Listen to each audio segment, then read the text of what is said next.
Crecí junto a una amiga a la que siempre consideré mi hermana.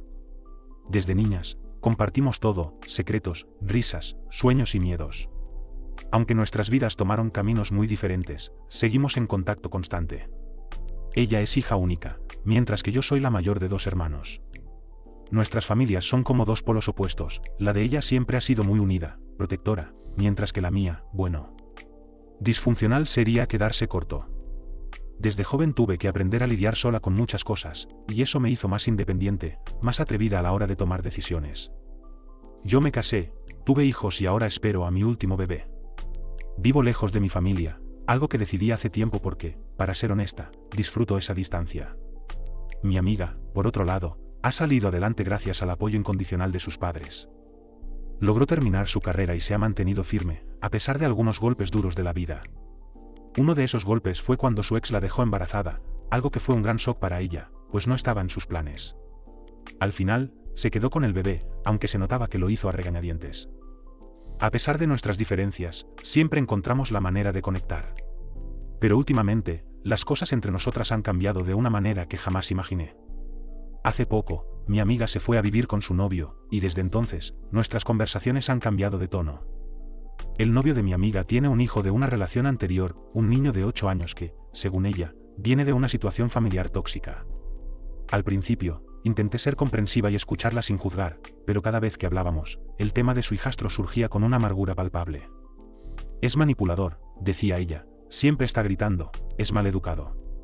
No puedo soportarlo. Me quedaba en silencio, sin saber cómo responder. Había algo oscuro en su forma de hablar del niño, como si lo odiara. Y lo que me resultaba más inquietante era que, al principio, esos mismos comentarios los hacía sobre su propio hijo. Sentía un nudo en el estómago cada vez que ella sacaba el tema. Como madre, me costaba mucho escucharla hablar de un niño con tanta dureza. Aunque no lo dijera directamente, sus palabras insinuaban un desprecio que me resultaba imposible de ignorar.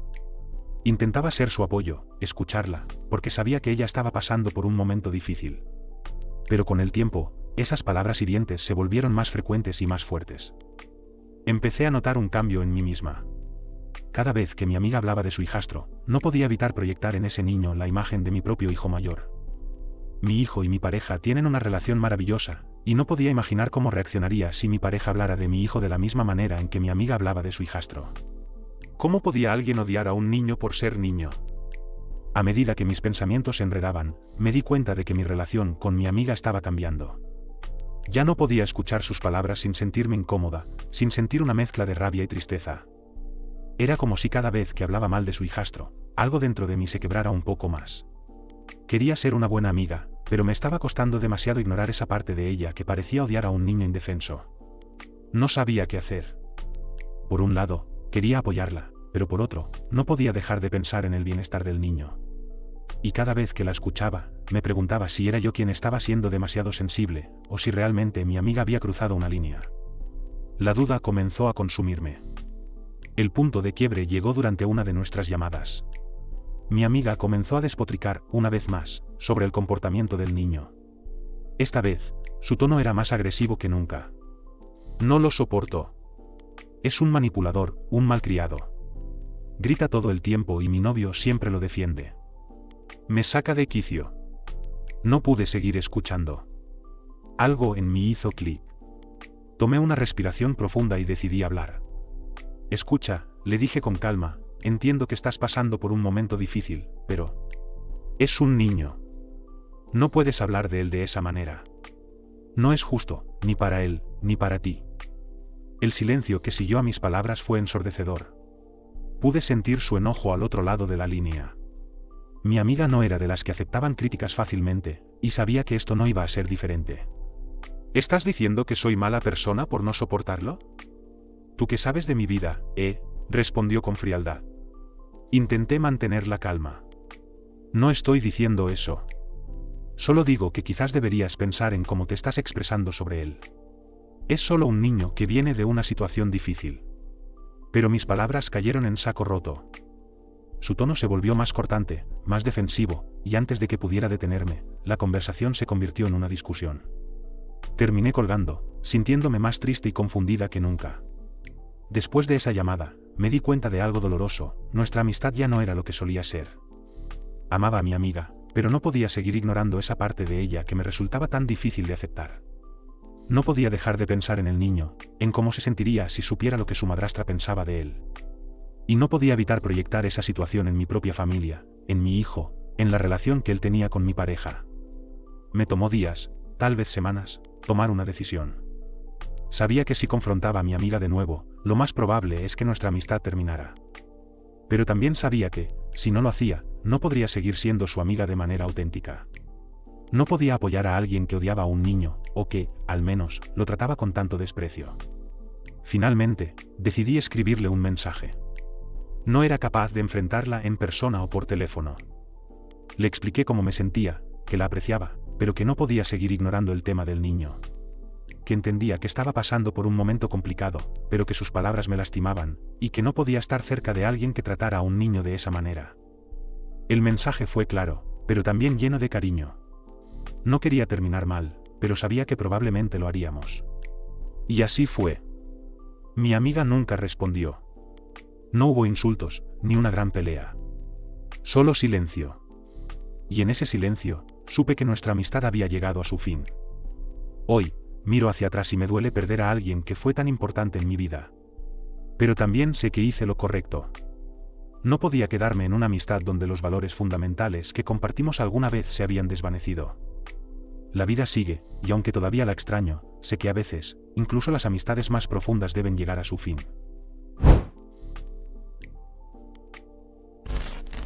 Nunca imaginé que llegaría a contar esto aquí. Todo comenzó con algunas apuestas pequeñas, una noche de diversión con amigos, nada que pareciera fuera de lo común. Pero lo que comenzó como un entretenimiento terminó convirtiéndose en una trampa que no supe evitar. Me sentía invencible cuando ganaba y completamente desesperado cuando perdía. Pronto, el dinero dejó de ser solo una herramienta. Se convirtió en una obsesión. Y entonces cometí el peor error de mi vida. Un viernes por la noche, fui al casino después del trabajo. Teníamos una pequeña cantidad de ahorros, dinero destinado para el futuro de nuestro hijo. Mi esposa y yo habíamos estado ahorrando meticulosamente para asegurarnos de que él tuviera una educación decente, una vida mejor que la que nosotros habíamos tenido. Pero en esa maldita noche, no pensé en eso. Estaba cegado por la adrenalina, por la esperanza de recuperar lo que había perdido en visitas anteriores. No me di cuenta de que estaba arriesgando no solo mi dinero, sino el futuro de mi familia. Al final de esa noche, lo había perdido todo. No solo los ahorros, sino también mi dignidad. Me quedé parado frente al casino, con las manos vacías y el corazón acelerado, preguntándome cómo había llegado a ese punto. No había excusas, no había justificación. Solo un error que no podía deshacer. El miedo me consumió desde el momento en que salí del casino. Mientras caminaba de regreso a casa, el peso de lo que había hecho empezó a aplastarme. ¿Cómo le iba a decir a mi esposa que había perdido todo nuestro dinero? Que no solo había puesto en riesgo nuestro futuro, sino también el de nuestro hijo. La vergüenza me ahogaba, y antes de darme cuenta, una idea irracional se apoderó de mí: tenía que mentir. Tenía que protegerme, aunque solo fuera temporalmente. Inventé una historia. Fingí que me habían robado. Dije que había ido a sacar algo de dinero para pagar unas cuentas y que, al salir del banco, unos hombres me habían asaltado. Sabía que era una mentira ridícula, pero en ese momento, me aferré a ella con desesperación. Mi esposa me miró con incredulidad al principio, pero luego su preocupación se hizo evidente. Me abrazó, me consoló, y yo sentí una culpa tan grande que me costaba respirar. A medida que los días pasaban, la mentira comenzó a volverse cada vez más pesada. Ella me preguntaba si había presentado la denuncia, si la policía me había contactado, y yo evitaba las respuestas, inventando excusas. Sabía que estaba jugando con fuego, que en cualquier momento la verdad saldría a la luz, pero el miedo a perderlo todo me paralizaba. Con el paso de las semanas, mi esposa empezó a sospechar. No era tonta, y sabía que algo no cuadraba. La cantidad de dinero que había perdido era considerable, y mi negativa a hacer una denuncia ante la policía levantaba demasiadas dudas. Una noche, mientras cenábamos, me lo soltó sin rodeos: ¿estás seguro de que me estás diciendo toda la verdad? Esto no tiene sentido. Sentí el nudo en mi estómago apretarse. Su mirada penetrante me dejó claro que no iba a poder escapar mucho más tiempo. Las mentiras habían comenzado a desgastarse, y ella lo sabía. Tragué saliva, intenté desviar el tema, pero no sirvió de nada. No sé si puedo creerte, me dijo con una voz quebrada. La vi comenzar a llorar, y eso me destrozó por dentro. Empecé a darme cuenta de que no era solo la pérdida del dinero lo que estaba en juego. Mi mentira había destruido la confianza en nuestra relación. Mi esposa, la mujer con la que había compartido los últimos 10 años de mi vida, ya no sabía si podía confiar en mí. Y aunque yo quería desesperadamente contarle la verdad, no podía hacerlo. El miedo a perderla, a perder a mi hijo, me mantenía prisionero de esa mentira. Finalmente, no pude más. La presión era insoportable. Me había quedado sin excusas, sin formas de mantener la farsa. Sabía que la única manera de empezar a reparar el daño era contándole la verdad, aunque eso significara enfrentar las consecuencias más devastadoras. Una noche, cuando mi hijo ya estaba dormido, me senté frente a ella en la sala de estar y le confesé todo. Las palabras salieron de mi boca entre lágrimas. Le conté cómo había caído en la trampa del juego, cómo había perdido todos nuestros ahorros en el casino, cómo había mentido para evitar enfrentar su ira y decepción. Su rostro pasó de la incredulidad al dolor puro, y luego a la furia. Me gritó, lloró, y finalmente se levantó y se fue de la habitación sin decir una palabra más. Los días que siguieron fueron un infierno. No hubo más discusiones, no hubo más palabras. Mi esposa me pidió que me fuera de la casa, y así lo hice. Cada minuto que pasaba sin ella y sin mi hijo era una agonía. Sabía que había arruinado nuestra vida. Lo peor de todo es que, a pesar del dolor, no podía deshacerme de la adicción que había causado todo esto. Seguía pensando en el casino, en volver a intentar recuperarlo todo, aunque sabía que era una locura. Hoy, estamos separados. Mi esposa no quiere saber nada de mí. Me ha prohibido ver a mi hijo, y aunque intento mantenerme en contacto, ella lo hace difícil. Cada día sin él es una tortura. Ver su sonrisa, escuchar su risa, sentir su abrazo. Todo eso se ha desvanecido de mi vida. Me siento vacío, como si ya no tuviera nada por lo que luchar. Lo más difícil de todo es enfrentar la realidad de que aún no he vencido mi adicción. A pesar de todo lo que he perdido, sigo sintiendo el impulso de jugar, de intentar recuperar lo que perdí. He intentado buscar ayuda, pero cada vez que lo hago, siento que el daño ya está hecho y que no hay vuelta atrás. Me despierto todas las mañanas con la esperanza de que tal vez, solo tal vez, mi esposa me dé otra oportunidad. Pero en el fondo sé que la confianza rota es difícil de recuperar. He destruido nuestra familia, y lo más doloroso es que no sé si alguna vez podré enmendarlo. Quizás algún día encuentre la fuerza para salir de esta espiral. Pero por ahora, solo me queda el remordimiento y el dolor de haberlo perdido todo.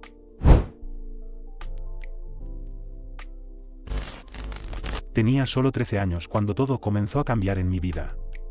El divorcio de mis padres en 2020 fue un evento devastador, pero lo peor llegó después. Mi papá, que siempre había sido mi ejemplo a seguir, me mintió, y eso destruyó una parte de la confianza que tenía en él. Fue en 2021, poco después de que mis padres se separaran, cuando me enteré de que mi papá estaba en una nueva relación. No me molestaba que estuviera con alguien más, lo que realmente me dolió fue que me lo ocultara, que durante meses fingiera que todo seguía igual. No podía soportar las mentiras, y eso me dejó una marca profunda. Me enteré por un amigo en común, alguien que conocía a la jefa de mi padre. Me dijo que estaban juntos y que mi papá llevaba meses con ella. No fue la relación lo que me enfureció, sino el engaño. Mi papá me había dejado de lado, me había excluido de algo tan importante, y eso me hizo cuestionar todo. Si podía mentirme sobre esto, ¿qué más me estaba ocultando? Desde ese momento, supe que no podía soportar más mentiras en mi vida. La sensación de traición se asentó en mí, y algo dentro de mí se quebró. El tiempo pasó, pero la cicatriz que dejó la mentira de mi papá no se curó. Siempre me decía a mí mismo que nunca permitiría que alguien me ocultara algo tan importante otra vez. No era solo por la relación en sí, era por la falta de honestidad, por la traición de la confianza. Empecé a observar más de cerca las acciones de las personas a mi alrededor, especialmente de mi mamá. Fue entonces cuando algo extraño comenzó a suceder. Notaba cómo mi mamá eliminaba ciertos mensajes de WhatsApp. Al principio, no le di mucha importancia. Quizás eran cosas personales, cosas que no tenían que ver conmigo. Pero a medida que pasaba el tiempo, vi un patrón. Cada vez que eliminaba esos mensajes, lo hacía apresurada, como si estuviera ocultando algo. Mi mente empezó a hacer conexiones, a crear hipótesis, y la idea de que ella pudiera estar en una relación comenzó a rondarme. Lo peor no era la idea de que tuviera una pareja, sino el hecho de que, si eso era cierto, también me lo estaba ocultando. Y esa posibilidad me hizo entrar en alerta. Ya no confiaba plenamente en ella como antes, y la incertidumbre me comía por dentro. No podía soportar la idea de otra mentira, de otra traición. Con cada día que pasaba, mi ansiedad crecía. Mis pensamientos se volvían más oscuros. ¿Qué pasaría si mi mamá también me estaba mintiendo? ¿Si estaba escondiendo algo tan importante como mi papá lo había hecho? Mi mamá siempre me había dicho que cuando tuviera una relación, yo sería el primero en saberlo. Me lo había prometido, y si rompía esa promesa, no sé si podría volver a mirarla de la misma manera. Veía como otros miembros de mi familia parecían saber algo que yo no sabía. Comentarios vagos, miradas cómplices. Sentía que estaba siendo excluido nuevamente, como si hubiera algo que todos sabían menos yo. Eso me enfurecía, me hacía sentir solo y aislado en mi propio hogar. Cada vez que veía a mi mamá, me preguntaba si me estaba mintiendo, si estaba guardando secretos que no se atrevería a compartir conmigo. Me sentía atrapado entre dos realidades. Por un lado, quería creer que todo estaba bien, que estaba imaginando cosas. Pero por otro, mi instinto me decía que algo no cuadraba, que otra mentira estaba acechando en las sombras, esperando a salir a la luz. Me preparaba mentalmente para lo peor, pero no estaba seguro de si podría manejarlo. Finalmente, no pude aguantar más. Un día, decidí enfrentar a mi mamá. La confronté de manera directa, sin rodeos. «Mamá», le dije, «¿estás en una relación? Si es así, por favor, no me mientas. No puedo soportar otra mentira». Mi voz temblaba, pero me mantuve firme. Necesitaba la verdad, fuera lo que fuera. Ella se quedó en silencio por un momento. Pude ver el conflicto en sus ojos, el miedo y la duda. Ella suspiró y me miró a los ojos. «No quería ocultarte nada, hijo», me dijo, con una voz quebrada. Solo estaba esperando el momento adecuado para decírtelo. Mi corazón latía con fuerza, una mezcla de alivio y tristeza me invadió. Por un lado, había sido honesta, pero por otro lado, me dolía que hubiera considerado no decirme nada desde el principio. Me explicó que había comenzado a salir con alguien, pero que no estaba segura de cómo decírmelo. Temía mi reacción, sobre todo después de lo que había pasado con mi papá. A pesar de todo, me sentí traicionado. Sentí que, una vez más, alguien cercano a mí había decidido que era mejor mantenerme en la oscuridad. La confrontación fue difícil, pero abrió la puerta a una conversación más profunda entre mi mamá y yo. Hablamos durante horas, derramando lágrimas y exponiendo nuestros miedos. Me explicó que nunca quiso hacerme daño, que simplemente no sabía cómo abordar la situación. Me pidió perdón por haber eliminado esos mensajes y por no haber sido más abierta conmigo desde el principio. A pesar de la tristeza que sentía, me di cuenta de algo importante: no era la relación de mi mamá lo que me dolía, sino la falta de confianza. Lo mismo había sucedido con mi papá. Me había aferrado tanto a la idea de la honestidad absoluta que había olvidado que mis padres también eran humanos, con sus propios miedos e inseguridades. No estaban intentando hacerme daño. Estaban intentando navegar sus propias vidas de la mejor manera que podían. Decidí que no podía seguir viviendo con resentimiento. La relación con mi mamá era demasiado importante para mí. Aunque me dolió la falta de sinceridad, sabía que no podía dejar que eso destruyera nuestro vínculo. Hablamos sobre cómo seguir adelante, sobre cómo reconstruir la confianza, y poco a poco comenzamos a sanar. Hoy, todavía estoy aprendiendo a lidiar con las mentiras y las imperfecciones de los demás. No es fácil, pero he comprendido que no siempre es blanco o negro. A veces, las personas guardan secretos no por maldad, sino por miedo o inseguridad. Y aunque nunca seré completamente inmune al dolor de una mentira, he decidido que lo más importante es la disposición de ambos a sanar juntos.